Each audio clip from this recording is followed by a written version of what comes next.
শিক্ষাকে যদি জাতির মেরুদণ্ড বলা হয় তবে সেই মেরুদণ্ড তৈরিতে সলিমুল্লাহর চেয়ে বড় ভূমিকা সম্ভবত বিংশ শতকে খুব বেশি কেউ রাখেনি।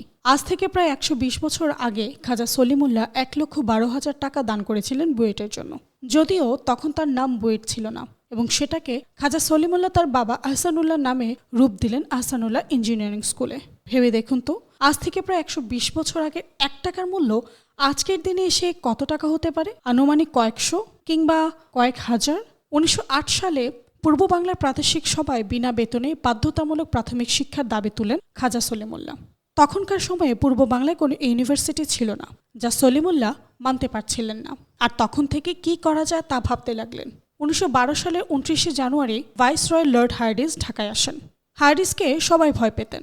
একমাত্র যদি কারো হার্ডিঞ্জের সামনে দাবি নিয়ে দাঁড়ানোর মতো পূর্ব বাংলায় কারো সাহস থেকে থাকে, তিনি হলেন সলিমুল্লাহ। সে সময় তিনি ১৯ জন প্রখ্যাত মুসলিম লিডার নিয়ে হার্ডিঞ্জের সাথে দেখা করেন এবং প্রথম বিশ্ববিদ্যালয়ের দাবি উত্থাপন করেন। আর তারই ধারাবাহিকতায় শেষ পর্যন্ত ঢাকা বিশ্ববিদ্যালয় প্রতিষ্ঠিত হলো। ঢাকা বিশ্ববিদ্যালয়ের প্রতিষ্ঠায় অগ্রণী ভূমিকা এবং ঢাকা সার্ভিস স্কুলকে আহসানুল্লাহ ইঞ্জিনিয়ারিং স্কুলে রূপ দেওয়া ছিল তার সবচেয়ে উল্লেখযোগ্য অবদান। সলিমুল্লাহ ছিলেন আদ্যোপান্ত শিক্ষানুরাগী। পূর্ব বাংলায় শিক্ষা বিস্তারের জন্য পিছিয়ে পড়া মুসলিম জনগোষ্ঠীকে শিক্ষিত করার লক্ষ্যে তিনি বহু বৃত্তি, বহু প্রকল্প চালু করেন।